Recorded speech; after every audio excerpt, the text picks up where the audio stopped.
علی پور چٹھا عوام کو زیادہ سے زیادہ ریلیف دینے کے لیے پرعزم ہیں. شہریوں کو سرکاری نرم پر آٹے کی فراہمی یقینی بنائیں گے.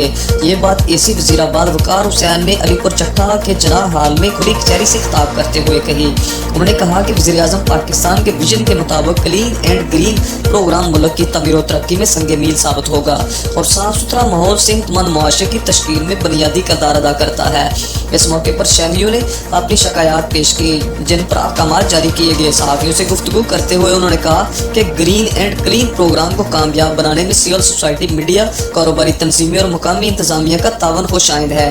اس موقع پر administrator Umar Amjad Baig, chief officer Sarosh Iqbal, tehsildar Wazirabad Mahmood Ahmad بھٹی اور دیگر افسران بھی موجود تھے. رپورٹ طاہر اقبال کٹرا، نمائندہ علی پور چٹھا. یہ کتنے فلفل ہیں لوگوں کے لیے علی پور چٹھا؟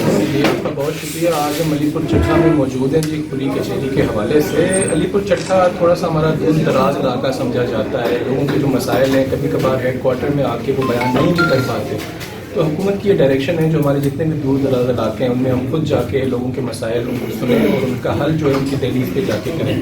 اسی کاوش کے سلسلے میں آج ہم علی پور چٹھا موجود ہیں جو لوگوں کو ہم نے بلایا اور ان کے مسائل ہم سنیں گے. جن حد تک ہم کوشش کریں گے حل کر سکیں آج کے آج کریں گے، ورنہ آگے اس کا سلسلہ ہم شروع کر دیں گے. اور یہ اس سلسلے کی پہلی کڑی ہے. آپ دیکھیں گے آگے بھی یہ مسلسل ہم فریکوینٹلی یہ کھلی کچہریاں کرتے رہیں گے. انشاءاللہ اس سے بہتری آئے گی.